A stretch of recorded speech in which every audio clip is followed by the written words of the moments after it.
O paciente ele deve ficar acamado, deitado, com as pernas uns 30 graus elevadas, só as pernas, e ele vai ter que ficar num repouso relativo para que sejam feitas medicações no sentido de dissolver ou de tentar haver uma recanalização do vaso obstruído e principalmente não deixar que essa obstrução evolua e cresça essa obstrução ainda mais. Então, numa fase inicial, a gente não pede para o paciente não fazer grandes atividades físicas, não. Pelo contrário, o repouso em Trendelenburg, que é essa posição com as pernas elevadas.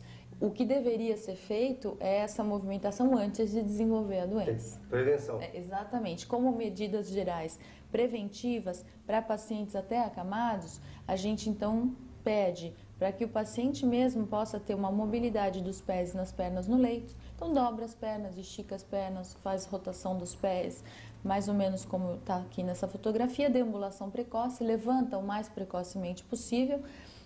Há alguns anos atrás, a tendência quando o paciente era operado, olha, não se levanta da cama, é perigoso levantar, e hoje não, o contrário. Os médicos falam, levanta, já vai ao banheiro, já tira a sonda vesical logo, enfim. Essa é uma conduta que os médicos já vêm tendo há alguns anos, cerca de 10 anos para cá, já há essa tendência. Pessoas mais antigas que foram operadas 20 anos atrás, elas não se levantavam durante 5 dias, 7 dias. E quando se levantavam, morriam na hora de embolia pulmonar, porque tinham a trombose. Feito o tratamento, detectou-se o problema, fez o tratamento, há a necessidade de uma mudança de hábito no comportamento dessa pessoa?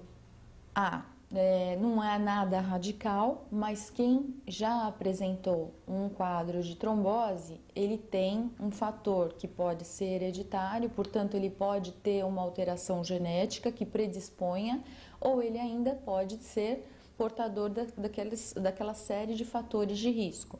Então deve haver uma mudança de vida, no sentido de fazer uma atividade física, não ter vida sedentária, se for obeso, tratar de perder peso, se tiver varizes de pernas, cuidar das varizes das pernas.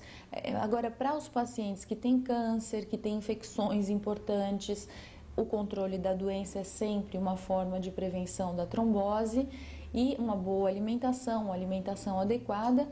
E se o paciente já teve uma trombose e for submetido a uma nova situação de risco, ou seja, internação, cirurgia ou viagem longa, esse paciente deve utilizar meia elástica, meia de compressão elástica, que vai fazer uma função de bomba, vai auxiliar o retorno do sangue ao coração e deve também, em alguns casos, principalmente cirurgia e internação, receber medicação profilática durante 7 a 10 dias durante a internação ou procedimento. O que é a medicação profilática? A medicação profilática é a medicação, então, que faz a prevenção. E ela normalmente é feita ou com anticoagulante ou com antitrombótico. Essas duas medicações, elas são injetáveis.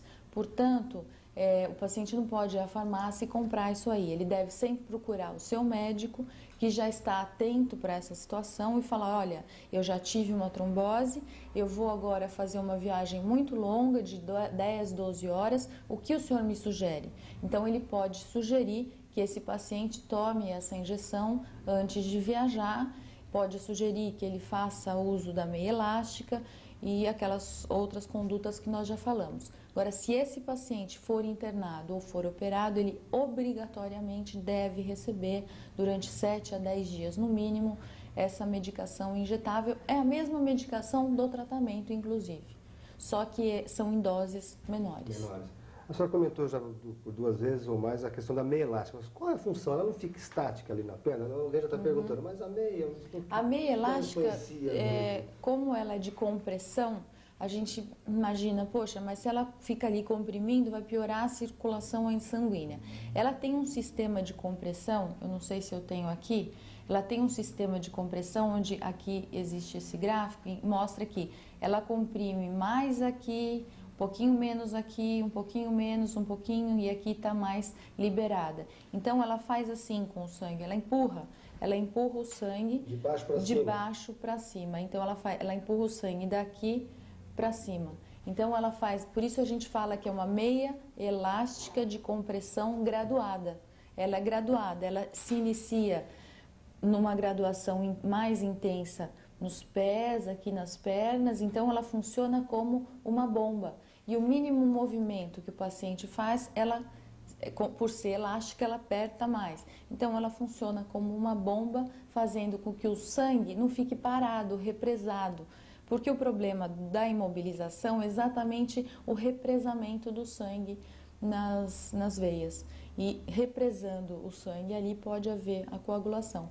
Mas fora a meia elástica, existem métodos modernos, como a compressão pneumática. A compressão pneumática, ela é um aparelho, então veja, essa moça está deitada, sentada, né, no leito, e ela é um aparelho em que é colocado nas pernas do paciente, e esse aparelho fica fazendo a movimentação de contração o tempo todo. Isso é muito utilizado em pacientes que têm fraturas, que não podem levantar da cama, pacientes pós-operados, só que é muito caro. Isso poucos hospitais têm esse tipo de aparelho.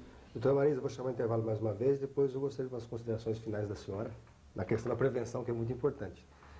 Nós vamos a mais um rápido intervalo aqui no programa Viver é Melhor. Estamos conversando hoje com a doutora Marise Gomes, cirurgiã e professora de cirurgia da Faculdade de Medicina do ABC. Estamos falando sobre trombose, prevenção e tratamento daqui a pouquinho.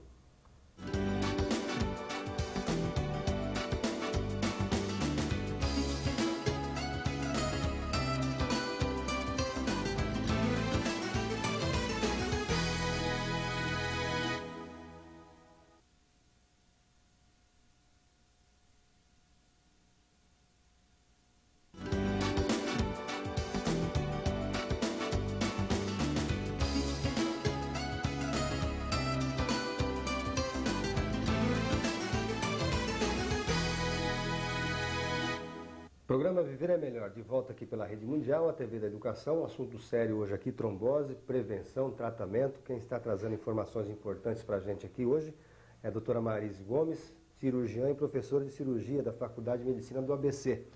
No comecinho do programa, doutora Marise, a senhora falou sobre os fatores de risco, né? Quem pegou o programa pela metade, eu gostaria que a senhora reafirmasse isso para que as pessoas tenham noção do risco, às vezes, que está correndo sem saber. Né? Então, para a gente lembrar e para ficar uma imagem para as pessoas de uma situação de risco, então essa imagem que vocês estão vendo é a imagem de um paciente que tem uma série de fatores de risco. Então, a idade acima dos 40 anos, a obesidade... Na infância não acontece? É muito raro em criança acontecer isso. Ocorre em crianças quando as crianças têm alterações genéticas, então caráter hereditário, mas é muito difícil que isso ocorra em criança. Geralmente acima dos 40 anos de idade mesmo, e associado então à obesidade, à imobilização, portanto não só pessoas paralisadas por paralisia mesmo, mas as pessoas imobilizadas por gessos ou pós-operatórios, pós-cirurgia ou por internações clínicas que seja, pacientes com doenças malignas, pacientes portadores de varizes de membros inferiores, pacientes que tomam anticoncepcional hormonal, isso eu não tinha falado anteriormente, pacientes que fazem reposição hormonal, também são pacientes, e muitas mulheres fazem reposição hormonal ou usam um anticoncepcional hormonal. E é um risco importante. Após os 40. Após os 40 também. O período pós-gestação, né? Então a gente chama de período puerperal, é o período logo após a gestação, logo após a mulher ter tido o filho, é um período também onde há uma alteração hormonal. Então os fatores de risco basicamente são esses, existem outros, infarto, insuficiência cardíaca, insuficiência renal, doenças reumáticas, doença inflamatória intestinal, há uma série de fatores, mas de uma forma geral, obesidade, idade acima dos 40 anos e hormônios são fatores importantes além da imobilização e mais rotineiros, mais comuns. Gostaria que a senhora falasse um pouquinho da campanha que está acontecendo, exatamente para alertar não só a população, mas também a classe médica e a importância dessa campanha. Então, essa campanha, na verdade, já é o segundo ano consecutivo em que está havendo essa campanha. É uma campanha de conscientização, ela é patrocinada pela indústria farmacêutica, que produz as medicações. Então, a indústria farmacêutica tem como intenção orientar a utilização dos seus próprios produtos. Então, ela é patrocinada pela indústria, mas ela é feita por médicos. Então, nós, como pesquisadores e como cirurgiões, nós temos um grupo que trabalha com as indústrias farmacêuticas, com essas medicações, com essas meias elásticas, enfim, nós trabalhamos com pesquisas de trombose. Então, nós levamos nessa campanha tanto a informação para o médico quanto para o público leigo. Para a classe médica, nós levamos em forma de conferências, em forma de artigos médicos, portanto, nós escrevemos para revistas médicas, nós fazemos congressos, nós damos aulas em faculdades do Brasil inteiro. Então, nós viajamos durante o ano todo para várias localidades, e principalmente os locais onde a informação chega com maior dificuldade. Portanto, a gente vai lá para o norte, vai para o sul.